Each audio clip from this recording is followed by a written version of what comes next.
Hello everyone, फिर से आप लोगों के सामने हाजिर हो गया हूँ एक क्राइम की घटना को लेकर क्राइम आइडियाज यूट्यूब चैनल पर। आज जिस घटना को सुनाने जा रहा हूँ, इस घटना में एक 25 साल का लड़का, शादी हो चुकी थी। शादी, इस लड़के का नाम होता है मोनू भदौरिया। मोनू भदौरिया का शादी महज 8 महीना पहले ही हुआ था। अब वो शादी के बाद 2 महीने तक, क्योंकि वो दूसरे राज्य में दूसरी जगह पे काम करता था, अब शादी हुआ था, छुट्टी लेकर आया था। आने के बाद यहाँ पे शादी में वो 2 महीने तक रुका, लेकिन 2 महीना बाद उसे ड्यूटी के लिए वापस जाना था, क्योंकि वो दूसरे शहर में एक टोल प्लाजा में काम करता था। तो चला गया। जाने के बाद करीब 6 महीना हुआ था जाकर। अब वो वापस आ रहा था, क्योंकि पत्नी बार बार उसे रिक्वेस्ट कर रही थी, बार बार उसे बुला रही थी, जो देखो हम दोनों के शादी को महज 8 महीना हुआ और ये मेरा पहला जन्मदिन है शादी के बाद, तो मेरे जन्मदिन में तुम अटेंड नहीं करोगे, मेरा जन्मदिन नहीं मनाओगे। अब ये नया नया शादी हुआ था, इसके लिए इसका भी मन नहीं लग रहा था पत्नी के अलावा। जब पत्नी बार बार रिक्वेस्ट कर रही थी, बुला रही थी जन्मदिन मनाने के लिए, तो वो भी फिर से दोबारा छुट्टी लेकर वो उस राज्य से अपने गांव की तरफ आ रहा था। ट्रेन पकड़ा, एक्सप्रेस से पहले ट्रेन से आया, फिर बस पे बैठा, बस से फिर एक चौराहे से उसको लेना था, टैक्सी या कोई रिक्शा वगैरह से उसको घर तक पहुंचना था। लेकिन वो ट्रेन से उतरता है, बस पे बैठते हैं, फिर उसके बाद चौराहे पे पहुंचता है, लेकिन चौराहे के बाद, लेकिन जैसे ही वो चौराहे पे पहुंचता है वो गुम हो जाता है। अब उसका ना तो फोन लग रहा है और ना किसी से उसका कांटेक्ट हो पा रहा था। अब फोन ले लग रहा है, कोई पहचाना भी नहीं और उस चौराहे में किसी को देखा भी नहीं। तो इस वजह से उस मोनू भदौरिया का पिता जो है बहुत परेशान हो गया, जो बेटे को तो अब तक आ जाना चाहिए, अब वहाँ से यहाँ तक आ गया, अब यहाँ से घर तक आने में इतना देर क्यों हो रहा है और फ़ोन भी नहीं लग रहे, क्या बात है। देखते ही देखते शाम हो जाती है, मतलब काफ़ी समय हो जाता है। उसके बाद पिता जो है, मोनू भदौरिया का जो पिता है, परेशान होकर नज़दीकी पुलिस थाने में जाता है और पूरी बात बताते हैं। अब पुलिस वाले भी सोचता है चलो 25 साल का लड़का है, कहाँ जा सकता है, फ़ोन बता रहे, नंबर ले लेता है, कई बार तो ट्राई करता है। अब लोकेशन तो टेस्ट नहीं हो सकता, क्योंकि मोबाइल बंद जा रहा था। सब कुछ बताता है पिता, सब कुछ क्लियर कट बता देता है, जो ऐसा ऐसा है, शादी 8 महीना पहले हुई थी और पत्नी, उसके पत्नी का जन्मदिन है, तो जन्मदिन मनाने के लिए आ रहे थे। रास्ते में कई मरतबा मुझसे बात हुआ, अपने बेटे से बात हुआ, लेकिन अब यहाँ पे चौराहे के बाद वो कह भी दिया था, जो मैं बस में बैठा हूँ, बस थोड़ी देर में चौराहे पे उतर जाऊँगा और वहाँ से रिक्शा या टैक्सी में मैं घर तक पहुँच जाऊँगा, यानी गाँव तक पहुँचूँगा। बस वहाँ से आधा घंटे का रास्ता था। लेकिन उसके बाद मेरे बेटे का ना तो फ़ोन लग रहा है और ना किसी ने उसको देखा है उस चौराहे से। हम लोग बहुत परेशान हैं, आप मदद कर दीजिए। पुलिस वाला उस मोनू भदौरिया के बारे में पूरा डिटेल तो ले लेता है। उसके बाद पुलिस वाले सोचते हैं चलो ठीक है, पता करते हैं। लेकिन यहाँ दिन बीत रहा था, मोनू का कोई खबर नहीं। आखिर एक नौजवान लड़का यहाँ तक आया दूसरे राज्य से और कहाँ गायब हो गया। उसके बाद तफ्तीश करते करते जो सच्चाई सामने आता है, मोनू का बॉडी भी नहीं मिलते इस घटना में। वाकई हैरान कर देने वाली ये घटना है। आप अगर सुनेंगे ना तो आप भी परेशान हो जाएंगे, जो कोई किसी के साथ इतना ज़्यादा दरिंदगी क्यों करता है और कैसे कर सकता है। तो घटना जो है वो मध्य प्रदेश का भेंड का है और इसी भेंड का रहने वाला मोनू भदौरिया। मोनू भदौरिया जो है वो गया था, आंध्र प्रदेश में रहकर काम करता था। आंध्र प्रदेश में एक विजयवाड़ा करके जगह है, उस विजयवाड़ा में वो टोल प्लाजा में नौकरी करता था। लेकिन इस मोनू भदौरिया का शादी जो है 8 महीना पहले हुई थी, लेकिन 2 महीना रहने के बाद पत्नी के साथ घर पे बिताने के बाद वो काम के सिलसिले में फिर से वही जाना पड़ा, क्योंकि उसका नौकरी था, नहीं तो जॉब चली जाती। वो विजयवाड़ा चला गया था आंध्र प्रदेश। लेकिन 6 महीना बाद इसकी पत्नी, जो नाम होता है राधा, राधा का जन्मदिन थी, तो इसीलिए राधा जो है बार बार अपने पति को यही कह रही थी, जो मेरा पहला जन्मदिन है और तुम बाहर रहोगे, आओ आके मेरा जन्मदिन मनाओ। अब वो भी नया नया शादी हुआ था, पत्नी को मिस कर रहा था। तो इस वजह से मोनू भदौरिया जो है वो 9 फरवरी को वहाँ से टिकट खरीदता है, अंडमान एक्सप्रेस, जो विजयवाड़ा से ग्वालियर तक आते हैं। उस एक्सप्रेस का वो टिकट लेता है। लेने के बाद अपने पापा, घर वाले से सबको बता दिया था, जो मैं 10 तारीख तक पहुँच जाऊँगा। अब 9 से 10 तारीख तक पिता से, पत्नी से, सबसे बात तो होती रही मोनू भदौरिया का। वो ग्वालियर भी पहुंचा। ग्वालियर से एक बस पकड़ के उसे एक चौराहे तक पहुंचना है, चौराहे से फिर उसका गांव जाने वाला कोई भी रिक्शा या टैक्सी वाले मिल जाएगा या कोई जान पहचान वाला मिल जाएगा तो गांव तक उसको लिफ्ट दे ही देता। चौराहे तक पिता से बात होते रहे, उसके बाद उसका फोन स्विच ऑफ हो जाता है।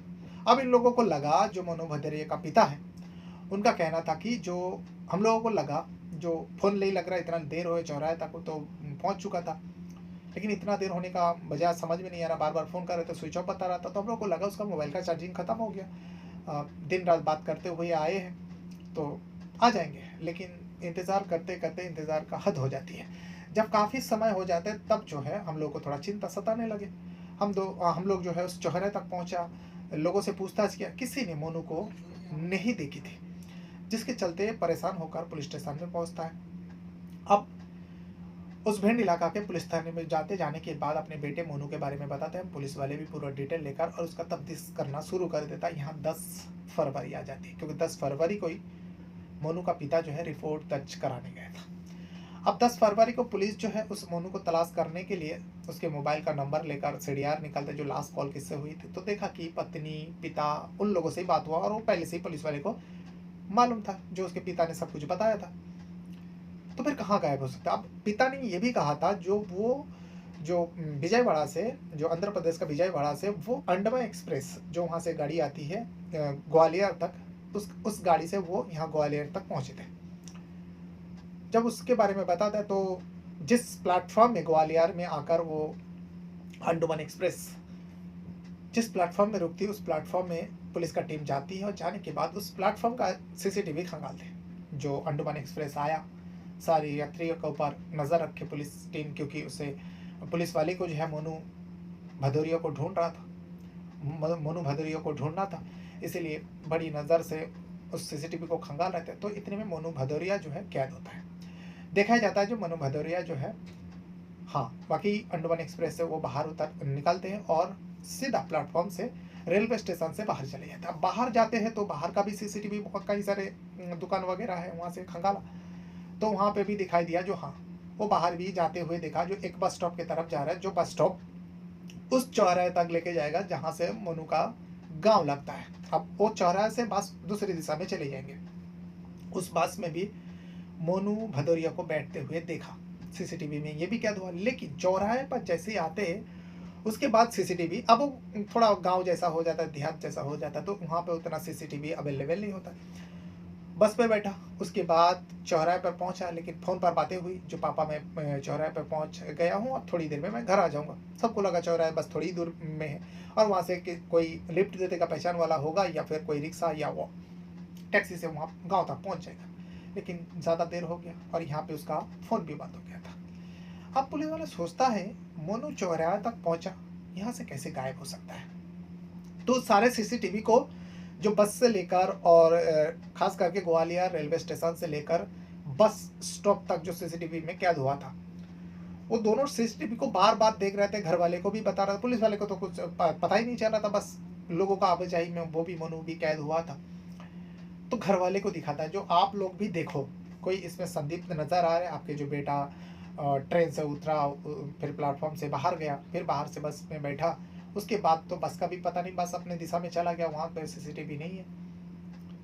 तो इतने में जो सीसीटीवी है, तो आप लोगों को कोई ऐसा लग रहा है जो कुछ संदिग्ध है, कोई ऐसा, तो घर वाले ने भी नोटिस किया, घर वाले को भी कुछ पता नहीं चला। लेकिन ये नया शादी हुआ था, इसके लिए उसके ससुराल वाले को, मोनू भदौरिया का ससुराल वाले को जब पता चला जो मोनू जो है वो गाँव आ रहे थे और रास्ते से ऐसा गायब हो गए, वो भी भागे भागे आए यहाँ पर, अपने बेटी के ससुराल आए। आने के बाद उस सीसीटीवी को भी देखने लगा। मोनू भदौरिया का जो ससुर है, उन्होंने भी उस सीसीटीवी को देखा। देखने के बाद ही मोनू भदौरिया का जो ससुर है, उन्होंने एक पॉइंट को नोटिस किया, क्योंकि उन्हें एक लड़का को उस सीसीटीवी में दिखाई दिया था, जो पुलिस भी नहीं जानते थे और मोनू भदौरिया के परिवार भी नहीं जानते थे, बस उस मोनू भदौरिया का ससुर जानते थे उस लड़के को। अब उन्होंने उस लड़का को देखने के बाद ही अब उनके मन में कई सारे सवाल उठ गया। वो सारे पुलिस वाले को बताता है, जी ये लड़का यहाँ पर क्या कर रहा है। उसके बाद मोनू भदौरिया का पिता, पुलिस वाले पूछता है ये लड़का कौन है। क्या ये लड़का कोई आपका जानने वाले में से है? लेकिन यहाँ मोनू के परिवार कह देते नहीं, हम लोग इस लड़का को नहीं जानते, लेकिन ससुर जो है वो कहता है हाँ मैं इसे जानता हूँ और बहुत अच्छे से जानता हूँ, इसका नाम है अनुराग। अब अनुराग कौन है? अब जब ससुर जानते हैं, पुलिस वाले को बता रहे, तो अनुराग का पूरा कच्चा चिट्ठा है मोनू भदौरिया का ससुर पुलिस वाले को बताता है और मोनू भदौरिया का घर वाले को भी पता चलता है। दरअसल तो पुलिस को भी लग गया था जो इस अनुराग का ही कुछ ना कुछ हाथ है और इसके पीछे हो ना हो जो मोनू का पत्नी है राधा, उसका नाम होता है, राधा का भी हाथ हो सकता है। अब क्यों हो सकती है, इसके बारे में आप जांच का विषय है। सबसे पहले जो है पुलिस वाले उस अनुराग को उठाते हैं, अनुराग को उठाने के बाद पूछताछ करते हैं, लेकिन हर मुजरिम के जैसा अनुराग भी कहाँ इतने आसानी से सच बोलने वाला था। वह भी पूरा झूठ का पिटारा खोल के रख दिया, झूठ पे झूठ बोल रहा था।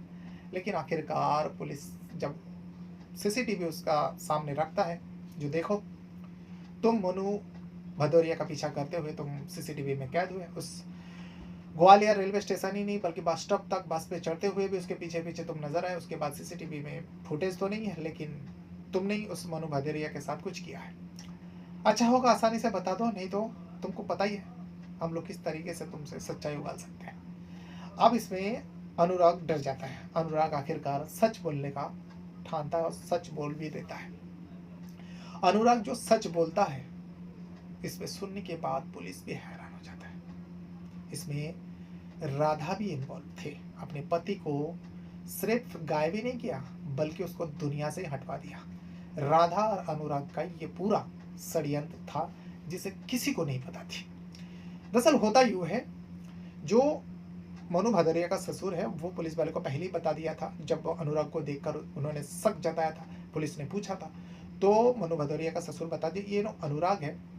अनुराग मेरी बेटी को बहुत परेशान करता था शादी से पहले से ही, और उसके बाद हम लोग मेरे बेटी का शादी, राधा का शादी, मोनू अच्छा खासा लड़का था, उसे रिश्ता लगवा के इसका शादी करवा देता है। लेकिन इसके बाद जब मोनू भदौरिया का पीछा करते हुए अनुराग को मैं देखा, मुझे तो लगा जो अनुरागी है जो मोनू भदौरिया को पीछा कर रहा है, और उसका गायब होने में इस अनुराग का ही हाथ है। अब अनुराग जब सच बोलने लगे, पुलिस ने सख्ती किया, सच बोलने का फैसला कर लिया और सच बताता है जो हाँ मोनू भदौरिया सिर्फ गायब ही नहीं हुआ बल्कि हम लोगों ने उसके अलावा भी उसका 3 दोस्त और मास्टरमाइंड जो है राधा थी।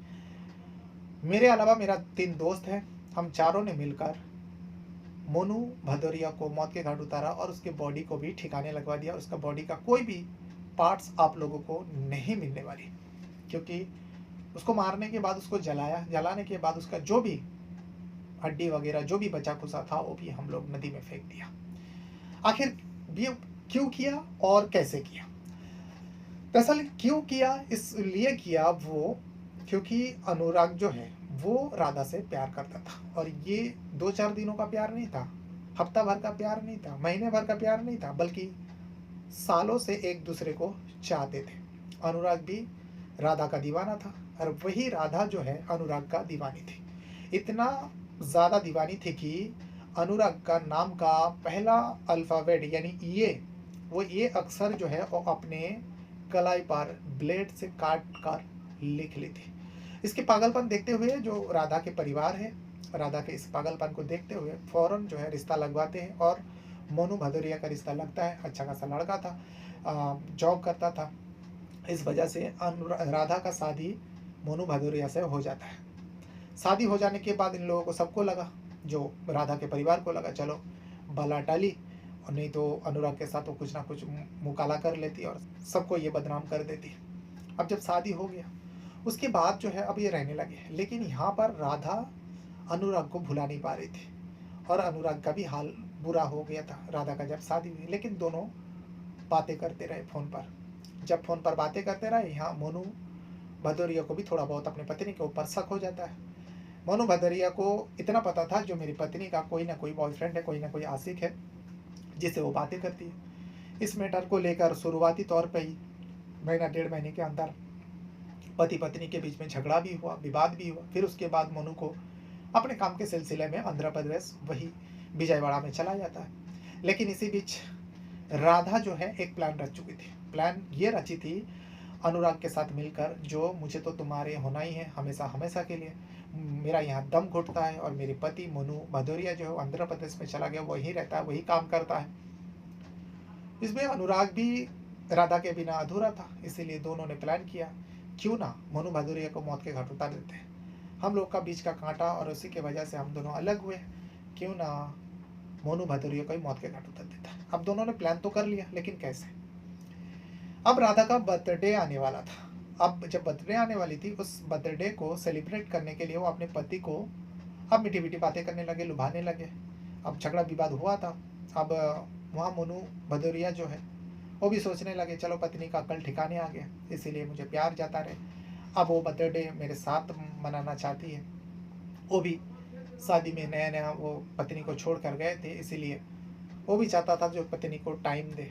वो भी वहाँ से छुट्टी लेकर 9 फरवरी का जो अंडमान एक्सप्रेस है उसका टिकट निकाला और उस अंडमान एक्सप्रेस में विजयवाड़ा से बैठकर वो ग्वालियर तक पहुँचता है।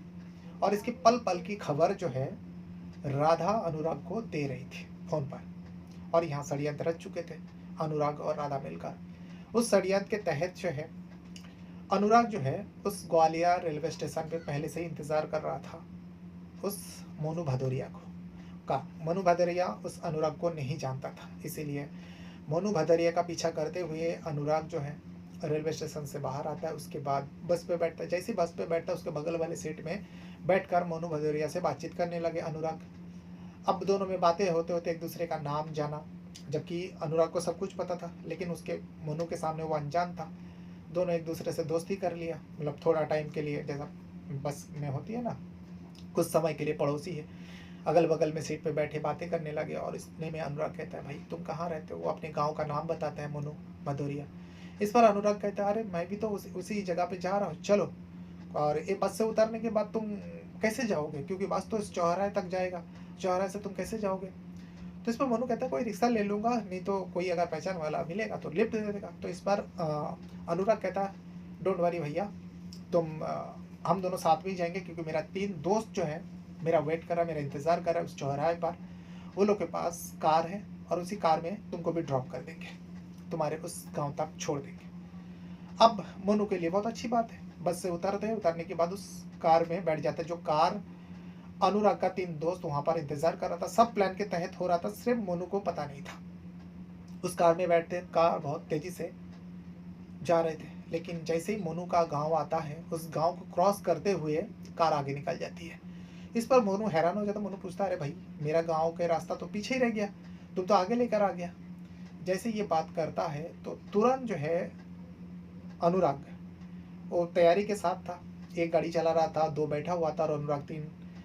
उन तीनों ने मिलकर मोनू के ऊपर काबू पा लेते हैं। मोनू को उसको उस गाड़ी के अंदर ही मार रहा था। उसका गले में एक गमछा को डालकर उसको जो मजबूती से पकड़ लिया था ताकि उसका दम घुट जाए। लेकिन मोनू उस गमछे को पकड़ लेता है और विनती करता है जो भाई तुम लोग कौन हो, मुझे क्यों मारना चाहते हो। तभी मोनू को ख्याल आ जाता है हो सकता है ये मेरी पत्नी का आशिक है और मेरी पत्नी ने इन लोगों को भेजा है मुझे मारने के लिए। तभी मेरी पत्नी जो है इतनी मीठी मीठी बातें करके मुझे बुला रही थी और मैं आ रहा था, तो इन लोगों को कैसे पता इन लोग कौन है। ये सारी बात उनको समझ में आया। तब मोनू भदौरिया जो है विनती करने लगे जो भाई अगर तुम लोग मेरे पत्नी के जानने वाले में से हो, मेरी पत्नी को चाहने वाले में से हो, मैं जानता हूँ मेरी पत्नी का कोई आशिक है, वो किसी से प्यार करती थी। मैंने उसे कहा जो देख अगर तुझे मुझसे दिक्कत है, तेरी शादी ज़बरदस्ती मेरे से करवाया तो मुझसे अलग हो जा, तू जिसे चाहती है तू उसके पास जा सकती है। अगर तुम लोगों में से कोई उसका आशिक है जो उसे चाहते हैं तो उसे अपना सकता है, मैं विरोध नहीं करूँगा, मैं तुम दोनों के बीच में से हट जाऊँगा। ये मैंने पत्नी को भी राधा को भी बोल चुका हूँ। लेकिन इन लोगों को यकीन नहीं होता। इन लोगों को लग रहा है तो ये अगर इसको छोड़ दूंगा तो मोनू भदौरिया जाकर पुलिस कंप्लेन करेगा और हम सब जेल में चले जाएंगे। लेकिन इन लोग को ये समझ में नहीं आता जो मारने के बाद उन लोगों को क्या हाल होगा। मोनू लाख रिक्वेस्ट करता है लेकिन इन तीनों को उसके ऊपर तरस नहीं आता। उस गाड़ी के अंदर मोनू को मौत के घाट उतार देता। मौत के घाट उतार देने के बाद उस बॉडी को ठिकाने लगाने के लिए अब वो गाड़ी दौड़ा रहा था। गाड़ी आगे दौड़ी, एक सुनसान इलाका आता है। सुनसान इलाका में जाकर मोनू भदौरिया का बॉडी को वहाँ फेंक देते हैं। फेंकने के बाद सब अपने अपने घर आते हैं। लेकिन दूसरा ही दिन 11, ये 10 फरवरी को मारा था। 11 फरवरी को फिर उस अनुराग को लगा अरे उसका बॉडी को अगर पुलिस को पता चले, किसी ने देख लिया, नज़र पड़ा, पुलिस आएगा, तफ्तीश होगी तो हम फंस जाएंगे। वह एक दोस्त को लेकर 3 में से 2 दोस्त उसके साथ जाने के लिए तैयार हो जाता है उस बॉडी जहाँ पर फेंका था। अब की बार पेट्रोल लेके जाता है और बॉडी जलाने का सोचता है। जब दूसरा दिन जाते हैं 11 फरवरी को, जाने के बाद देखता है कि बॉडी वैसे ही पड़ा हुआ है। उस बॉडी के ऊपर बहुत ज़्यादा मात्रा में पेट्रोल छिड़कते हैं और आग लगा देते हैं। आग लगा के वहाँ वो लोग फिर से वापस आता है। 12 फरवरी को फिर से वहाँ जाते हैं। जाने के बाद क्योंकि अनुराग को तसल्ली नहीं मिल रही थी, जो जरा भी सबूत नहीं मिलने चाहिए, नहीं तो हम लोग पकड़ा जाएंगे। 12 फरवरी को जाता है तो देखता है कि लाश जो है जली तो थी, लेकिन 90% जली थी, 10% बाकी थी। तो उसमें फिर से पेट्रोल छिड़कता है, छिड़कने के बाद आग लगा देते हैं। अब फिर से वो वापस आ जाते हैं। अब आ जाती 13 फरवरी। 13 फरवरी को फिर से जाती है। अब की बार क्यों जाती है? क्योंकि उन लोग को अब देखना था कुछ भी बचा है कि नहीं। अब जब जाते हैं तो देखते हैं कि कुछ हड्डियाँ, कुछ मतलब जो जलता नहीं था वो अस्थियाँ वगैरह जो भी थी उसको इकट्ठा करता है। एक गोनी लेकर गया था, उस सारे एक गोनी में पैक करते हैं। पैक करने के बाद उसी गाड़ी में रख कर एक नदी के पास जाते हैं। वहाँ से कहीं दूर, काफ़ी दूर चले जाते हैं, कई किलोमीटर दूर जाते हैं। उन लोगों को पता था इस नदी में इसका जो भी बचा फेंक देंगे और इसका हमेशा हमेशा के लिए सबूत भी खत्म हो जाएगी। उस सारे हड्डियाँ जो भी बचा कुचा था सब ले गए, राख जो भी था ले जाकर उस नदी में फेंक देते हैं। फेंकने के बाद बड़े इत्मीनान के साथ ये लोग घर आ जाते हैं।